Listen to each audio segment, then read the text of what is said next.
Hello doctor, my name is Sachin Silan. Welcome to my YouTube channel VLDA Adda. आज हम इस video में डिस्कस करेंगे live stock and products management के कुछ one liner most important questions.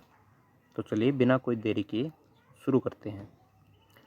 आज का हमारा फर्स्ट पॉइंट है कुछ वेटनरी डिपार्टमेंट के रिसर्च इंस्टीट्यूट्स के बारे में। तो चलिए शुरू करते हैं। फर्स्ट हमारा IVRI यानी कि इंडियन वेटनरी रिसर्च इंस्टीट्यूट, जो कि इज्जतनगर यूपी में है। नेक्स्ट है NDRI, जो कि करनाल में है, national dairy research institute. CIRG, central institute for research on goat, जो कि मखदूम यूपी में है। नेक्स्ट है CIRC, central institute for research on cattle, ये मेरठ यूपी में है। नेक्स्ट है CIRB, central institute for research on buffaloes, ये हिसार में है, जो कि 1985 में बना था। CSWRI, central sheep and wool research institute, जो कि अविकानगर राजस्थान में है। CARI, central avian research institute, जो कि इज्जतनगर यूपी में है। नेक्स्ट है NRCC, national research centre on camel, ये बीकानेर राजस्थान में है। नेक्स्ट है NRCE, national research centre on equines, ये हिसार में है, जो कि 1985 में ही बना था ये भी। नेक्स्ट है NRCM, national research centre on meat, जो कि हैदराबाद में है। नेक्स्ट है NRCP, national research centre on pigs, ये गुवाहाटी आसाम में है। नेक्स्ट है NBAGR, national bureau of animal genetic resources, ये करनाल में है, हरियाणा में।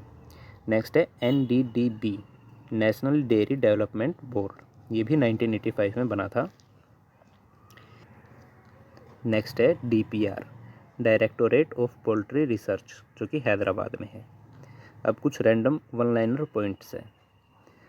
First animal census conduct in India was in 1919 and after freedom इन 1951। जो पहला एनिमल सेंसस था इंडिया में वो 1919 में हुआ था, और आज़ादी के बाद सबसे पहला एनिमल सेंसस 1951 में हुआ।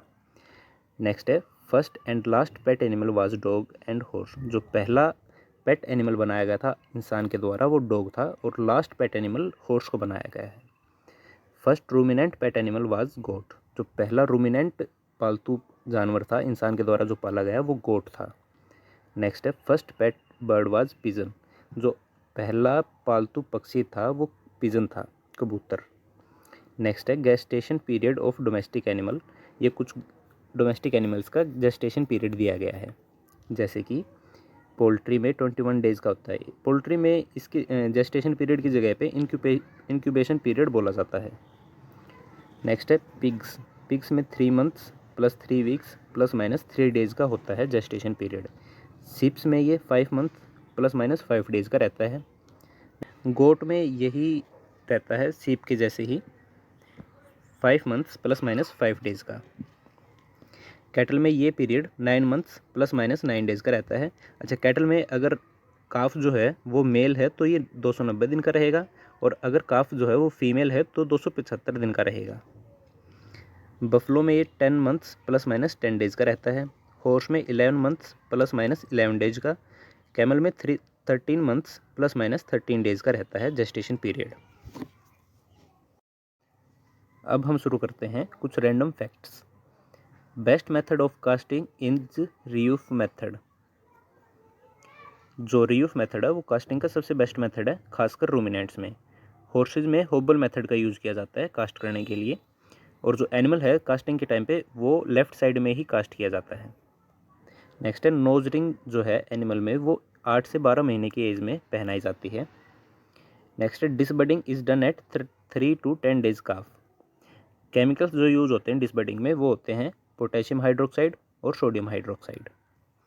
अच्छा, एक इलेक्ट्रिक डिहॉर्नर से भी डिसबडिंग की जाती है, उसका टेम्परेचर होना चाहिए 538 डिग्री सेल्सियस या फिर 1000 डिग्री फ़ारेनहाइट। 10 सेकंड का इसका टाइम होता है इलेक्ट्रिक डिहॉर्नर का। Next one is some castrated males. अब हम डिस्कस करेंगे कुछ कास्ट्रेटेड मेल्स के बारे में। पहला है कैटल बफलो। कैटल बफलो का जो कास्ट्रेटेड मेल होता है उसको बुलोक या फिर स्टीयर बोलते हैं। अच्छा, बुलोक उस एनिमल को बोला जाता है जो कि सिर्फ ड्राफ्ट पर्पज़ के लिए कास्ट्रेटेड किया गया हो, और स्टीयर उस एनिमल को बोला जाता है जो मीट पर्पज़ के लिए कास्ट्रेटेड किया गया हो।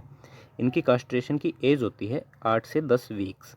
अच्छा, कहीं कहीं पर 8 से 12 मंथ्स का भी जिक्र है, तो उसमें कोई ज़्यादा परेशानी वाली बात नहीं है। 8 से 10 वीक्स का जहाँ पर जिक्र किया गया है वहाँ पे कास्ट्रेशन सर्जिकल मेथड से की जाती है, और जहाँ पे 8 से 12 महीनों का जिक्र है वहाँ पे कास्ट्रेशन बर्डीजो मेथड से की जाती है। ओके, नेक्स्ट है सीप एंड गोट। सीप एंड गोट का जो कास्ट्रेटेड मेल होता है उसको वेडर बोलते हैं। इसकी कास्ट्रेशन 2 से 4 वीक्स में की जाती है। यहाँ पे सर्जिकल मेथड का ही जिक्र किया गया है। नेक्स्ट है पिग। पिग का कास्ट्रेटेड जो मेल होता है उसको बैरो या फिर स्टैग बोलते हैं, जिसकी कास्ट्रेशन 1 वीक की एज में कर दी जाती है। नेक्स्ट है हॉर्स। हॉर्स में कास्ट्रेटेड एनिमल को गेल्ड बोला जाता है, जिसकी कास्ट्रेशन 12 टू 14 मंथ्स में की जाती है। यहाँ पे बर्डीजो मेथड का जिक्र किया गया है। आगे हैं क्रोमोसोम नंबर्स। आई होप कि आपको क्रोमोसोम नंबर्स मोस्टली एनिमल्स के याद ही होंगे, फिर भी हम एक बार रिवाइज कर लेते हैं। क्रोमोसोम नंबर्स जो हैं वो पोल्ट्री और डॉग्स में 78 होते हैं, कैमल में 74, हॉर्स में 64, म्यूल में 63 एंड डोंकी में 62 होते हैं। कैटल और गोट में सेम रहते हैं 60, सीप में ये रहते हैं 54 और बफलो में 50 रहते हैं। अच्छा, जो रिवराइन बफलो होती है उसमें 50 और जो स्वैम्प बफलो होती है उसमें 48 क्रोमोसोम्स होते हैं। नेक्स्ट पॉइंट हमारा मैक्सिमम गौशालाज आर इन सिरसा। हरियाणा की बात कर रहे हैं हम यहाँ पे, और जो सबसे कम गौशाला हैं वो फरीदाबाद में है। और टोटल हरियाणा में कितनी गौशाला हैं वो हैं 615। नेक्स्ट है Haryana's first gaushala was Swami Dayanand Saraswati gaushala in Rewari. Next है Oont Mela is held in Berla, Bhiwani में है ये, और जो डोंकी मेला है वो जयपुर में लगता है हर साल। नेक्स्ट है minimum fat percent buffalo is नीली रावी 4%, यानी कि जो बफलो की ब्रीड्स में सबसे कम फैट परसेंटेज की जो ब्रीड है वो है नीली रावी। इसके मिल्क में 4% फैट होता है, जबकि जो मैक्सिमम फैट परसेंटेज होता है बफलो की ब्रीड में वो है भदावरी। इसमें 14% फैट होता है इसके मिल्क में, और ये कॉपर कलर्ड की होती है। जो भदावरी भैंस है उसका कलर कॉपर कलर का होता है। नेक्स्ट है Mehsana. Mehsana has the maximum lactation length. ये भी बफलो की ही ब्रीड है, इसकी सबसे ज़्यादा मैक्सिमम लैक्टेशन लेंथ रहती है। नेक्स्ट है Jafarabadi. Jafarabadi is the heaviest breed and has drooping horns. ये भी बफलो की ही ब्रीड है जो कि सबसे हैवी ब्रीड होती है और इसके ड्रूपिंग हॉर्न्स होते हैं। नेक्स्ट है Toda is the fighting breed of buffalo. Toda जो है वो फाइटिंग ब्रीड होती है बफलो की। इसको काफ़ी गेम्स में भी यूज़ किया जाता है। ओके गाइज, इस पार्ट के लिए इतना ही। आई होप कि आपको वीडियो अच्छी लगी होगी। अगर अच्छी लगी है तो लाइक कीजिए। इससे नेक्स्ट पार्ट में हम buffalo, cattle, ship, pig, camel और हॉर्स के बारे में अलग अलग से डिस्कस करेंगे, उनके इम्पोर्टेंट पॉइंट्स।